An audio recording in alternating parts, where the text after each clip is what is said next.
we said we Mm, would have some fun with our interview. So let's move on to the next and final question that I have for you is one of the fascinating things that you do here in a very even-handed way in the book, Two Stories of Everything. You kind of evaluate the state of the mission. How are the respective communities doing in fulfilling their respective purposes? So they're not exactly the same. But the church you have given a grade of a C at large in fulfilling Jesus's Great Commission. Um, Now, obviously, just a few years have passed since you wrote the book. It's not a big time in the historical sweep, but um, what would you say, or what would you recommend, Dwayne, the church do in our times, maybe to bump up that grade a little bit higher in engaging Muslims with the gospel? mhm.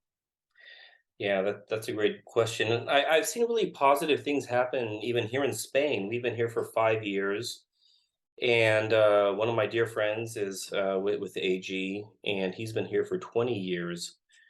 And he said, Dwayne, it's amazing how things have changed in 20 years. 20 years ago, when I got here, in it was a different city, not in Madrid, but in Spain, the interest or the just even the awareness of the existence of the church's mission to Muslims, or the fact that the church had a witness to Muslims. Okay, maybe not a mission to evangelize them, but even it had the obligation, the privilege, the possibility of having relations with Muslims, and like all of that. It was non-existent. Whereas today, here in Spain, we have four Arabic-speaking churches. We in Madrid might have the beginnings of a Farsi-speaking church. It's but very, very early days. But I think that's exciting. Okay, the fact that 20 years ago nothing was going on, today something is going on.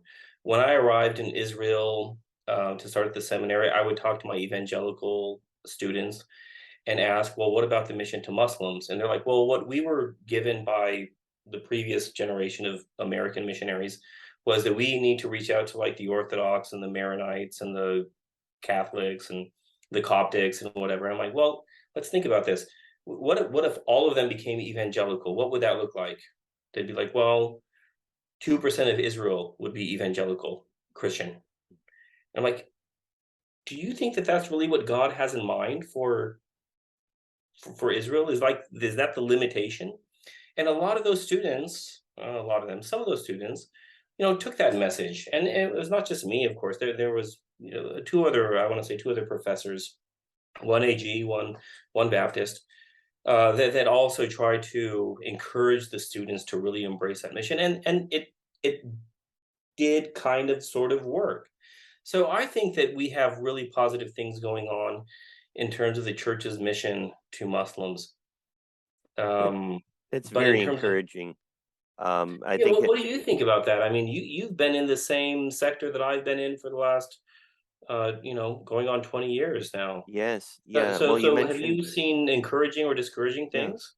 I think there's a lot of encouraging things. It's whereas other trend lines in the world, you mentioned in the book, for example, fertility in the West, Western Mhm, stagnation, and so forth.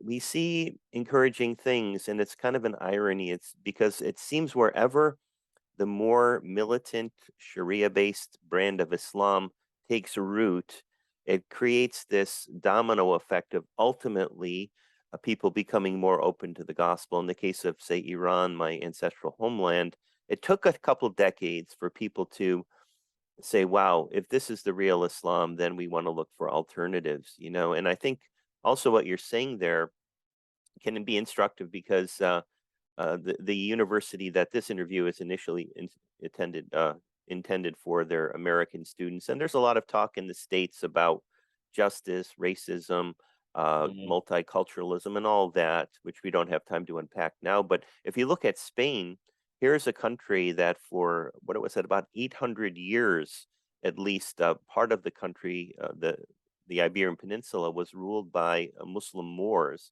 and so there is a lot of historical animosity, on both sides.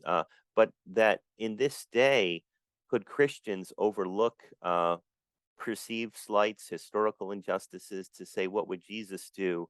And so I'm so excited to hear what's happening in your area there, and even how the church in countries even like Egypt, where it was used to be a survival mentality, and Mhm. like the Coptic Church I'm speaking of. Now the people are saying, you know what? Maybe not just take a defensive posture. Maybe we can share the love of Jesus and share our message with Muslim people. So, in many cases, there's a bit of risk involved with that and potential persecution. So, I see good things happening. I tend to be a soft grader. So, you've given a C, and the Muslims you've given a D. But if my students were getting those kind of grades, they may be starting writing letters to the chair of the department. But I think you are very even-handed in the book in general, and that's what we like to see. And it's always important that whatever we would say or do, we would know that, hey, if a Muslim picked it up, even he or she would say, this is a fair treatment of the beliefs.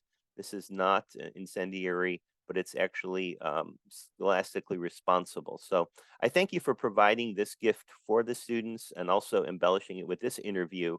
And for now, we'll tune off for this particular interview. And thank you, Reverend Dr. Dwayne Miller. Appreciate you so much. Well, thank you, Fred.